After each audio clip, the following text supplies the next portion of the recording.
اندهي لي احمد بعد اذنك. اندهي لي احمد. اندهي يا احمد. يا احمد يا سعيد. احمد يا سعيد. احمد يا سعيد. احمد. احمد. احمد. احمد. افتح. مراته. انا مراته. فين هو؟ احمد سعيد فين؟ ايوه فين جوه عربيته هنا. ايوه ريحته هنا كده يا احمد. بتعملي ايه؟ انت بتعملي ايه؟ احمد انت هنا. عارفه انا ممكن ابلغك بلغي دلوقتي؟ بلغي الدنيا. خليه يطلع بره. ماشي خشي. خلاص. اطلعي بره بيتي. اطلع بره بيتي. اطلعي بره بيتي. اعرف فين هو. طب اطلعي بره بيتي. نتكلم بهدوء. طب اطلعي بره نتكلم بهدوء. انت كده بتتكلمي. اطلع يا احمد يا جبان. انت كده بتتكلمي بهدوء. طب هتكلم بهدوء. طب بره اوضتي. بره الاوضه وبره في الريسبشن يعني. بره اوضتي. حاضر. حاضر. اطلع يا احمد يا سعيد. اطلع يا احمد. رايحه فين؟ اطلع يا احمد. انت رايحه فين؟ بقول لك خليه يطلع. انت رايحه فين؟ اطلعي بره بره اوضتي. انا بقول لك اطلعي بره. انا ما ضربتكيش. اطلعي بره اوضتي. اطلع فين؟ اطلعي اقعد بره فين؟ في الريسبشن. حاضر. حاضر. حاضر يا احمد. حاضر. طلعت الريسبشن. يعني فين احمد؟ ليه خايفه ادام متجوزك؟ ليه خايفه؟ وانا خايفه وانا خايفه من ايه؟ طب ليه خايفه ادام متجوزك؟ ليه خايفه ادام متجوزك؟ انت لفيتي الشقه كلها؟ بصي يا حبيبتي انا مش ماشيه من هنا. ها؟ اه يا حبيبتي الصبح. طب فين احمد؟ عربيته تحت. انا عارفه ان في ناس كتير قوي بتطالب مني ان انا اعمل لها فيديو اقول لهم ان هو كان مستخبي فين. اهلا بكم، اهلا بكل مشاهدي قناه عيون الشعب.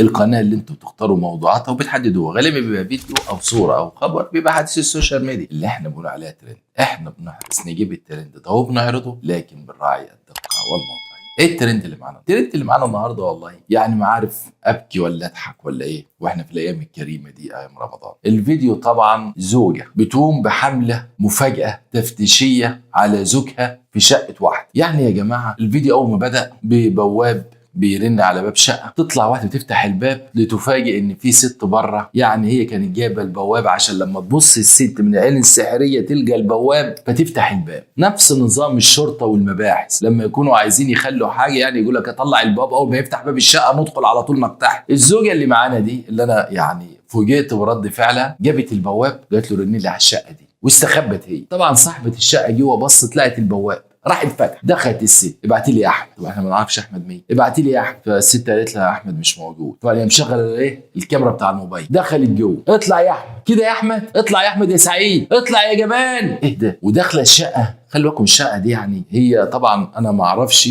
ازاي جات لها الجرأه، ازاي جات لها الجرأه تعمل كده. فاقتحمت الشقه. هي شقه حلوه، واضح ان احمد سعيد يعني مقتدر، الفيو من البلكونه تحفه، الشقه واسعه قوي، واضح ان احمد سعيد ده تقيل. شقه حلوه وزوجته واقفه مش قادره تتكلم. يعني واحده داخله بتصور لك الشقه، اطلع يا احمد يا سعيد، اطلع يا جبان، تعمل كده فيها يا احمد، انا مراتك يا احمد. تقول لها مش هنا، لا ريحته هنا، ريحه احمد هنا. تخيلوا الزوجه شم ريحه جوزها جوه الشقه، ودخلت دوره الميه دورت عليه، ودخلت المطبخ، ودخلت اوضه النوم، والست تقول لها بعد اذنك ما تدخليش اوضتي، اطلعي بره، ما تدخليش اوضتي. اروح فين؟ قالت لها اتفضلي في الريسبشن. انا مش بقول لك اطلعي بره، انا بقول لك اتفضلي في الريسبشن. قالت لها انا قاعده مش ماشيه غير لما يجي احمد سعيد. اطلع يا جبان، اطلع يا احمد يا سعيد. طبعا الزوجه الجديده بتقول لها انت رايحه فين؟ اطلعي مع فكره، اطلعي على الريسبشن، اطلعي على الريسبشن. حاضر يا احمد، حاضر يا احمد، هطلع لك الريسبشن. ماشي هطلع لك الريسبشن. قالت لها جمله مهمه جدا، انت ليه خايفه؟ ده الست اللي عملت الحمله المفاجاه دي بتقول للزوجه اللي جوه الشقه انت ليه خايفه؟ هو مش متجوزك ولا انتوا عايشين مع بعض كده؟ ما دام متجوزك خايفه ليه؟ تقول لها وانا خايفه ليه؟ طب فين احمد سعيد؟ انا شم ريحته. انت فين يا احمد؟ عارفين لما انت فين يا انت فين يا جهاد؟ اهو نفس النظام. انت فين يا احمد؟ والله صعبت عليها، بتقول للست ريحته هنا كده يا احمد، كده تعمل فيها يا احمد، تتجوز عليا يا احمد. والست تقول لها طب نتكلم بهدوء، نتكلم بهدوء. عايزه تقول لها تزعلي ليه؟ الشرع اباح لي مثنى وثلاث ورباع. انت جات المشكله اي ست المفروض كان جات لها تعالي انت رايحه فين؟ بره. تمسكي كده من شعرها، اطلعي بره. انت جايه تيجي من بيتي؟ انت جايه تزعجي لي في بيتي؟ انت بتلم عليا السكان؟ انت جايبه لي البواب؟ اطلعي بره. المشكله ان الزوجه خايفه، الزوجه الجديده خايفه، لا قادره تقول لها اطلعي بره، بتقول لها اطلعي اقعدي في الريسبشن، ما تقعدليش ما تقفليش في اوضه النوم، اطلعي في طب ما تطرديها. خايفه. بتقول لها طب انت خايفه ليه؟ لو اي واحده ثانيه متجوزه شرعي كانت مسكت البت دي، انت جايه تهجم عليا في بيتي؟ ايوه انا متجوز احمد جوزي والشرع اباح، انت مالك بره، وكانت طردتها بره. كانت قادره تتصل بالنجده في واحده جايه تهجم على شقتي وبتقول لي فين احمد سعيد، واحمد سعيد ده جوزي. ما عملتش كده، وده اللغز اللي انا بستغربه. واحده بتهجم عليكي جوه شقتي، بتهجم عليكي جوه بيتي، ما اتصلتيش بالشرطه ليه؟ ما قلتيش للبواب طلع الست دي بره ليه؟ ما لمتيش عليها الجيران ليه؟ لا بس الزوجه صراحه كانت لابسه اسدال. انا بصراحه يعني رد فعل الزوجه اللي جوه الشقه انا استغربت ان هي كانت سلبيه جدا، والمشكله انها بتقول لها انا مش هقول لك اطلعي بره، انا بقول لك اطلعي اقعدي في الريسبشن. يا سلام، يعني دخلت الحمام ودخلت المطبخ وفتشت اوضه النوم وفتشت في كل حته، وانت تقولي لها انا مش هقول لك اطلعي بره، اتفضلي اقعدي في الريسبشن. قالت لها قاعده لغايه ما يطلع احمد سعيد، والدليل قالوا له ايه هو الدليل؟ العربيه بتاعت احمد سعيد. طب انت يا احمد يا سعيد ده انت مرقع وفاهم وراجل متجوز واحده واثنين وماشي وعارف تركن عربيه تحت العماره، اركنها في شارع تاني، غطيها، يعني مفيش جريمه كامله. طب انت سواء كنت مرافق واحنا في رمضان استغفر الله العظيم يعني، او متجوز عرفي او متجوز شرعي، مخبي على مراتك، خبي العربيه في الشارع التاني يا راجل، اركنها في حته وخد تاكس. لكن سايب دليل الاتهام، دليل ادانتك تحت البيت، عربيتك تحت يا احمد يا سعيد، قاعده لك في الريسبشن يا احمد يا سعيد، مش ماشيه غير لما يطلع شم ريحته. ما كنش جوزها مسبك، هي تسبيك الباميه، شم ريحته هو في الشام. والزوجه الثانيه انا مش بقول لك حاجه، انا بقول لك اقعدي في الريسبشن. تقول له حاضر يا احمد. تتجوز عليا يا احمد؟ حاضر يا احمد. تعرف واحده عليا يا احمد؟ حاضر يا احمد. اطلع يا جبان، اطلع يا احمد يا جبان، اطلع. اللي انا بستغربه هي ليه الزوجه نزلت الفيديو رغم ان الزوج ما كانش موجود؟ بس قبل ما اجاوب على السؤال ده تعال نشوف الاول الفيديو ونرجع لكم تاني.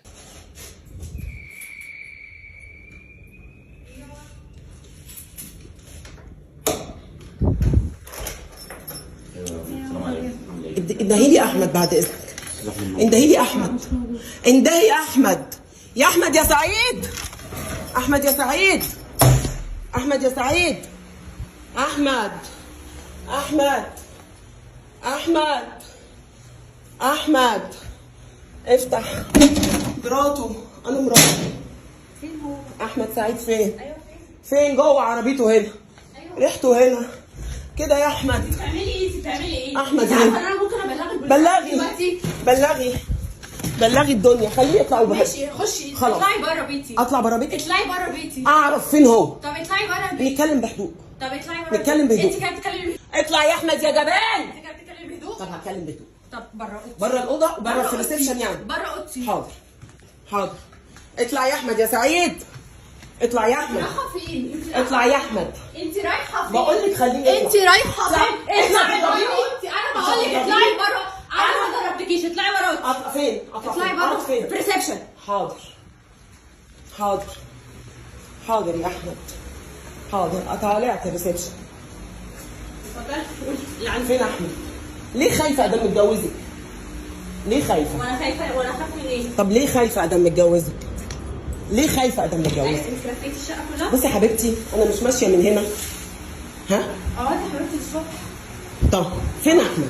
عربيته تحت. شفنا الفيديو استغربت وبعت لها انت منزله الفيديو ليه؟ انت بتديني نفسك، انت اقتحمتي خصوصيه واحده واتهمتيها ان احمد سعيد الجبان اللي انت بتقولي عليه ده جوه الشقه، ولما دخلت ما لقيتهوش. طب انت نزلت الفيديو ليه؟ ايه اللي استفدتيه من الفيديو؟ بتديني نفسك ان انت اقتحمتي خصوصيه بيت وصورتيه من غير اذن وطلعتي ست فيديو من غير موافقتها وبارادتها ومن غير اراده منها. طب ليه؟ واللي انا بستغرب له الست دي حبيت اوصل لها، اوصل رقم تليفونها ما رضيتش تديهولي. عايز اقول لها انت ليه ما قلتلهاش اطلعي بره؟ شدتها من شعرها ورمتيها. ليه ما استنجدتيش بالشرطه 122 يا شرطه النجده؟ في واحده جايه بتقتحم بيتي، بتهددني وماسكه موبايل فدا، ما جبتلهاش الشرطه ليه؟ انا بستغرب. الست كانت سلبيه جدا رغم هي على راي هي نفس الست اللي منزله الفيديو بتقول لها انت خايفه ليه؟ بتترعشي ليه؟ انت مش متجوزاه؟ قال لي مخليكي البنت واقفه زي ما يكون ممسوكه في تلبس، وده اللي انا بستغربه. طيب وده عشان كده الست الزوجه اللي اقتحمت الشقه كل شويه تقول لها انت خايفه ليه؟ ما دام متجوزه انت خايفه ليه؟ مش ماشيه من عربيته تحت، مش ماشيه من هنا. قعدت افكر مش لاقي اجابه للسؤال ده. نزلت الفيديو ليه؟ لغايه ما طلعت فيديو تاني قالت لا انا هقول لكم ايه اللي حصل. قعدت في الريسبشن وشيء طبيعي انا قاعده مش ماشيه غير لما يطلع لي احمد سعيد الجبان، وكان مستخبي الحاجه الوحيده اللي انا ما دورتش عليها جوه الدولاب، كان مستخبي جوه الدولاب. لما مراته دخلت او البنت اللي هي كان عايش معاها قالت له ده قاعده في الريسبشن مش ماشيه يطلع لي، قال ضربني حته علقه قدام الناس وعمل لي اصابات وما خلينيش صورته، كان هياخد مني الموبايل لكن الحمد لله طلعت بالموبايل. تعالوا اسمعكم الفيديو بتاعها اللي بتشرح ان جوزها كان مستخبي في الدولاب، عشان كده كانت بتقول له اطلع يا احمد يا جبان، والله صوتها حلو وهي بتقول اطلع يا احمد يا جبان، تحس انها فنانه يعني، اطلع يا احمد يا سعيد. هي بس ما جابتش صورته، يعني جابت البواب وهو بيرن على الجرس، بيرن الجرس، ما جابتش صوره احمد سعيد ليه؟ رغم انها صورت الست دي والست كانت خايفه مرعوبه. تعالوا نشوف الفيديو ونرجع لكم تاني. مساء الخير. يا رب كلكم تكونوا بخير. انا عارفه ان في ناس كتير قوي بتطالب مني ان انا اعمل لها فيديو اقول لهم ان هو كان مستخبي فين. يعني كلكم شاغلكم الموضوع ان هو كان مستخبي فين، تمام؟ هو ما طلعش، هو كان مستخبي في الدولاب فعلا. في ناس كتير هتاخد الجايزه ان هو كان مستخبي في الدولاب وهو ما ظهرش. وبعد ما طلع طبعا ضربني علقه كبيره جدا، وكانت في ايدي كدمات، وكانت في ناس شاهده على كده، وناس كتير قالوا لي انزلي واعملي محضر. انا ولا بتاعت محاضر ولا بتاعت اقسام ولا بتاعت الجو ده، اكيد مش هعمل كده في ابو عيالي مهما حصل. انا كشفت وخلاص. طبعا هتقولوا لي ليه عامله الفيديو دلوقتي؟ في ناس مستغربه فاكرين ان انا رحت اليومين دول. لا، انا ما رحتش اليومين دول، ده كان من فتره كبيره وكان عندي الفيديو. بس لما تكون جايه لي من يومين تحت بيتي وبتطلع لي لسانها تاني يوم رمضان واخده ولادي، فطبيعي انا رد فعلي هيكون كده، هنزل الفيديو ده. واللي يحصل يحصل، انا ما عنديش مشكله في اي حاجه، تمام؟ فبس يعني هو ده الموضوع يا جماعه. انا ما رحتش اليومين دول ولا حاجه. الكلام ده كان من فتره، اما كنت ساعتها على ذمته ورايحه واكتشفت الموضوع. وساعتها كان متجوزها رسمي، كان متجوزها عرفي وقلب الموضوع لرسمي. في ناس ساعتها في العماره عندهم هم اللي قلبوا الموضوع لرسمي، عشان قالوا له ازاي انت تدخل وتطلع وكده، بدون بقى دخول في تفاصيل. انا كده دخلت في تفاصيل كتير، مش مشكله خلاص. المهم يعني مفيش كان في حد قال لي ان هو مستخبي في الدولاب، فان شاء الله هنحدد الجايزه وهقول لكم. باي باي. شفنا الفيديو وهي بتتكلم، بس والله كان لها فيديو وهي بتعيط، صعبت عليا برضه. هو جوزها طلقها، وبتقول هو كان ماشي مع البنت دي، وبعد كده الناس في العماره لما انا رحت وفضحت الدنيا قالوا لا ما ينفعش جواز عرفي، احنا ما نقبلش على الكلام ده في عمارتنا، فاتجوزها رسمي. طيب برضه نزلت الفيديو ليه؟ ما دام انت ما عرفتيش تصوري جوزك وهو جوه الدولاب، على راي فريد الأطرش، يا ما جوه الدولاب مظاليم. الراجل كان متجوز، فاكرين فريد الأطرش؟ فريد الأطرش جاي يتعمل له تمثال، هو اللي اكتشف المواضيع دي من ايام، شوف، من ايام الخمسينات، يا ما جوه الدولاب مظاليم. الراجل متجوز شرعي او متجوز عرفي، الراجل ما غلطش بس خايف، وكل الرجاله يعني خايف من مراته فمستخبي جوه الدولاب. طب برضه ما دام انت ما عندكيش دليل ان هو كان جوه الدولاب وضربك وكسرك، نزلت الفيديو ليه؟ جت نزلت الفيديو تاني يوم في رمضان مراته دي جت لي تحت البيت وطلعت لي لسانها، وكان معاها عيالي، ما هو ابوه جوزها واخد العيال، طلقها وكان من العيال، وجاب مراته الجديده بتغيظ في طليقته. فلما مراته الجديده غاظت في طليقته وطلعت لها لسانها، فراحت منزل الفيديوهات بقى وتقول عندي فيديوهات تاني. يعني ممكن يكون مصوره في الخباثه جوزها وهو في الدولاب، يا ما جوه الدولاب مظاليم. الله يرحمك يا فريد الأطرش، كان عامل الاغنيه دي لاحمد سعيد جوزها، رغم ان احمد سعيد مهرها ما كانش لسه اتولد، لكن هو في ناس كده. الفيديو بس انا هبين لكم وهي بتعيط وصعبان عليها الزوجه، وبتقول تعمل كده فيا، تتجوز عليا، تطلقني يا احمد يا سعيد، وبتبكي. تعالوا نشوف الفيديو ده نرجع لكم. قلت لكم قبل كده اني ابقى في حالي، صح؟ لكن مش توصل ان يجيب مراته هنا عند البيت وياخدها ويجي وتغيظني. يارا ايمن اللي عندها بنتين معرفش فين جوزها اللي كان متجوزها، سايبت واحده تعمل فيا كده، خربت بيتي وسكت، وجايالي هنا واخده ولادي تاني يوم رمضان بيفطروا وسايبني وما اتكلمتش ولا قلت حاجه. فين عدلك يا رب؟ فين عدلك يا رب؟ سايبين واحد زي ده يعمل كده وجاي وبيستقوى ولعب بيا بعد ما اتطلقت، يرجع يقول لي تعالي وهنرجع ارجعك في السر عشان واحده زي دي بتاع الديسكوهات. يا يارا يا ايمن، نفسي اشوف لك حد يلمك، نفسي اشوف لك حد، ربنا ما يوريك قهرة واحده ست. حسبي الله ونعم الوكيل، بس مش هسكت في حقي. رجعنا لكم تاني، ما رضيتش اجيب بقيه البكا يعني لان كان صعبان عليها قوي، بس اجمل حاجه احمد هنا انا شم ريحته. يا ابو على كلمه شم ريحته دي، شم ريحته دي يعني ريحته هنا يعني شر البليه ما يضحك. وهي قعدت في الريسبشن لغايه ما اجبرت جوزها يطلع من جوه الدولاب، يا ما جوه الدولاب مصاريف ترند وكل لازم نتكلم عنه.